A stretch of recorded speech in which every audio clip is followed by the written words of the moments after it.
cinéma, c'est 24 fois la vérité par seconde. Alfred è bellissimo!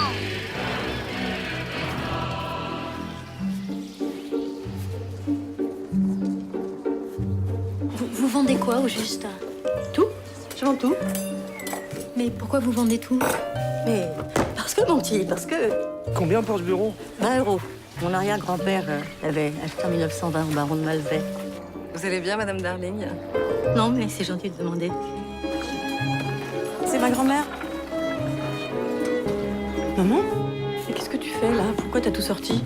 Ah, c'est mon dernier jour. Ton dernier jour de quoi? De ma vie, ma chérie. De ma vie. Un livre, c'est très foisonnant, et puis en fait, on est quand même s'il peut y avoir une histoire trépidante ou quelque chose, il faut voir si on y trouve quelque chose de personnel très fort, en fait. Et là, c'est vrai que j'ai trouvé dans ce bouquin, bon, sûrement des thématiques, un univers, des choses où je voyais qu'il y avait plein de résonances avec mes histoires familiales ou avec des thématiques qui me touchent beaucoup. Donc là, c'est vrai qu'il y a tout un univers d'objets, de meubles, de souvenirs, qui me parle bien. Je suis issue d'une famille très collectionneuse, très accumulatrice, donc j'avais de quoi critiquer et en même temps faire vivre de l'intérieur ce que c'est que ce besoin ou cette peur du vide, en tout cas, et ce besoin d'accumuler, et autant des madeleines, autant des souvenirs, autant des choses dont on a aussi besoin de se séparer par moments. Bon, il y avait aussi quand même tout un rapport mère-fille qui me touchait beaucoup, où je sentais que j'avais aussi des choses à raconter par cette histoire, et puis une trajectoire, une vie, un principe aussi de narration très fort sur une journée, peut-être la dernière journée d'une femme, et qui est en même temps, par une série de puzzles liés justement à des objets qui nous racontent en fait le passé, et des réminiscences que les personnages voient dans des lieux et à travers d'objets. Donc c'est tout d'un coup un rapport au temps intéressant, à travers sur la mémoire, qu'est-ce qui nous reste du passé, comment des situations, des choses font rejaillir des non-dits, des drames, des histoires enfouies qui font qu'on est ce qu'on est au jour d'aujourd'hui, quoi. À la fin de l'écriture, il y avait une sorte d'évidence pour nous tous, les productrices comme pour moi, de penser à Catherine Deneuve. Alors j'ai quand même réfléchi, essayé de voir qui d'autre. Il y a plein d'actrices quand même de cet âge-là, magnifiques aussi, mais c'est vrai que ça revenait comme une évidence, et on lui a proposé, parce qu'en plus c'est quelqu'un de mythique pour nous tous, enfin pour moi particulièrement sûrement, mais je sais qu'elle avait aussi un rapport aux objets assez fort, et puis je trouvais que c'était un rôle magnifique à lui proposer. Alors après, il fallait qu'elle accepte, pour une fois, c'était peut-être la première fois, de jouer un peu son âge vraiment, et elle l'a fait avec une grande liberté, une grande générosité. Ça a été un truc fort qu'elle a accepté de faire pour moi. Et Chiara aussi, ça a été aussi une évidence, mais pareil, elle avait quand même un peu de réticence à me dire, bon, la mère, la fille, est-ce que c'est pas trop évident, et finalement, ça a été... Je crois que ça apporte beaucoup au film, parce que malgré tout, même si leur relation dans le film est très éloignée de la leur dans la vie, c'était pour moi fort de travailler autour de ça. Il y avait beaucoup de problèmes aussi de ressemblance, parce que donc ces personnages-là on les retrouve dans le passé. Et alors, pour trouver Catherine Deneuve à 40 ans, c'est un challenge assez costaud, quoi, parce que évidemment, on la connaît tous, à tous les âges de sa vie. Et à 30, 40 ans, c'est une figure pour nous majeure. Donc il fallait trouver l'actrice qui allait, d'une manière très très simple et très rapide, comprendre que c'est Catherine Deneuve plus jeune. Et donc on a trouvé Alice Taglioni, qui effectivement est une actrice fabuleuse, et en plus a vraiment un éclat et de beauté, et de prestance, et de classe comme ça qui correspondait très bien. Et donc ça a été une grande chance, parce que ça aurait pu vraiment faire basculer le film dans quelque chose d'un peu ridicule peut-être aussi. Donc, et puis Chiara jeune aussi, à 20 ans, ou petite enfant. Enfin, ça a été un long casting, mais c'était très très drôle à faire, vraiment passionnant, parce que je tenais beaucoup à ce qu'elle soit pas juste des évocations symboliques, que ce soit vraiment quelque chose de presque réaliste, qu'on y croit tout de suite et qu'on ne se pose pas de questions. un peu une gageure de faire un film qui se passe sur une journée et en même temps de faire des retours assez réguliers sur des flashs du passé.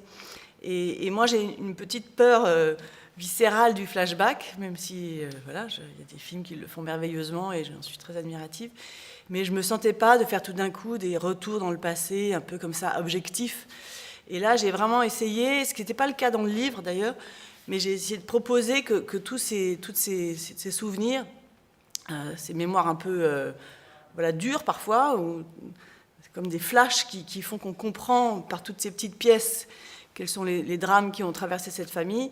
Je voulais vraiment que ça soit linéaire par rapport au présent, que ça soit vraiment les personnages qui se voient eux-mêmes, d'ailleurs qui sont parfois dans le même plan aujourd'hui, et tout d'un coup ils tournent la tête et ils se voient à 20 ans ou à 30 ans ou à 40 ans, ou même enfants. On a vraiment, enfin moi j'avais vraiment demandé à ce qu'il n'y ait pas d'effet, rien, que ça soit la même lumière. Tout d'un coup, juste le décor change. Il y a une petite fille dans la voiture derrière.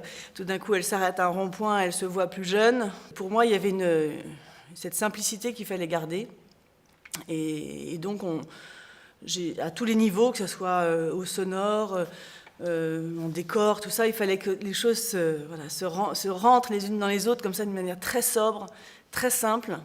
Et j'avais l'impression, dans cette simplicité, tout d'un coup, pouvait gérer l'émotion, quoi. Et c'est quelque chose que nous-mêmes, on vit. Enfin, moi, c'est comme ça que je vis souvent les souvenirs. Comme on a toujours l'impression que le cinéma nous dit que les souvenirs rejaillissent séparés de là où on est. Pour moi, non, ils arrivent toujours dans un lieu ou dans... Enfin, il n'y a pas que, hein. Bien sûr qu'on a aussi des souvenirs ailleurs, mais je trouve que c'est là où c'est les moments où les plus intenses de souvenirs. Le cirque au cinéma, pour moi, c'est... Bon, ça passe de Fellini à... Enfin, je ne vais pas vous faire toute la liste de à quel point le cirque est important dans le cinéma. Et moi, dans mon histoire personnelle, bon, je suis aussi très marquée par ça. Donc, j'avais en tout cas... Outre un clin d'œil et un plaisir d'avoir et une fête foraine et un cirque et un feu d'artifice à côté, j'avais aussi envie que ça réponde aussi au cirque qui se passe dans cette famille, quoi, au délire tout d'un coup d'une femme qui décide de tout vendre pour 1 ou 2 euros et qui a un trop-plein, en fait, sentir aussi ce trop-plein comme une hystérie d'un côté, tous ces gens se ruent voilà, autour d'objets, de meubles vendus pour rien, d'une femme qui se libère de son passé, qui essaye de lâcher prise. Et en même temps, voilà, une journée de cirque, de fête. Alors, passer en fait quelque chose de très tendu à quelque chose de très léger, quoi. J'avais envie de ces extrêmes liés dans un même lieu, dans une même journée. Et en même temps, ça avait une vraie raison dramaturgique. C'était pas seulement pour faire joli, c'est qu'il y avait vraiment l'idée d'une journée festive qui se termine par un feu d'artifice et ce feu d'artifice va un peu, je ne vais pas vous raconter la fin, mais a un sens par rapport à cette journée pour cette femme. Donc tout ça, c'est un imbroglio de choses qu'il fallait que visuellement, ça soit le cas aussi, que ce ne soit pas juste un huis clos dans une maison. J'avais envie qu'il y ait des échos d'émotions et de tensions tout autour, quoi. Ce qui m'intéresse en fiction, bon, j'en ai pas encore fait beaucoup, j'en aurais fait 3 pour l'instant, alors que j'ai fait plus d'une quinzaine de documentaires, c'est d'abord d'essayer de m'approcher un peu plus de choses personnelles, parce que malgré tout, c'est en fiction qu'on peut un peu aborder, sans que les gens le sachent, mais nous-mêmes des thématiques ou des histoires voilà, où on parle un peu plus de nous.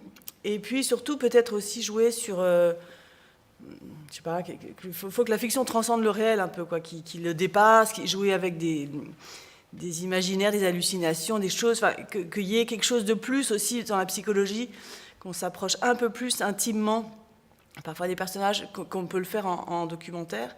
Là, le fait que ça soit un film aussi sur quelqu'un qui perd un peu la tête, ou du moins qui joue à ça, ou qui se souvient de choses et qui en même temps a des visions, des hallucinations, tout ça, c'est vrai que la fiction apporte quelque chose de plus que je ne le ferais si je faisais le portrait d'une vieille dame qui, peut-être, voilà, commence à vieillir et pense qu'elle va mourir et qui se remémore voilà, son passé en nous le racontant, ou qui aurait tout d'un coup nous raconterait qu'elle croit voir un cerf traverser la rue. Bon, c'est vrai que la fiction, là, me semble nécessaire.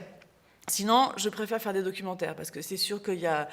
Pour moi, j'ai une passion de ça, c'est une force incroyable que de filmer voilà, la vie, en sachant que c'est pas la vraie vie, parce que ça restera toujours mon regard et ma manière de le filmer, mais je n'entends la fiction que si elle apporte vraiment quelque chose de plus que le documentaire. Peut-être est-ce le moment, avec le temps qui passe, on éprouve souvent le besoin de faire un ménage intérieur. Oh non, je vous en prie, hein, non. Gardez votre petit laïus pour vos petites vieilles.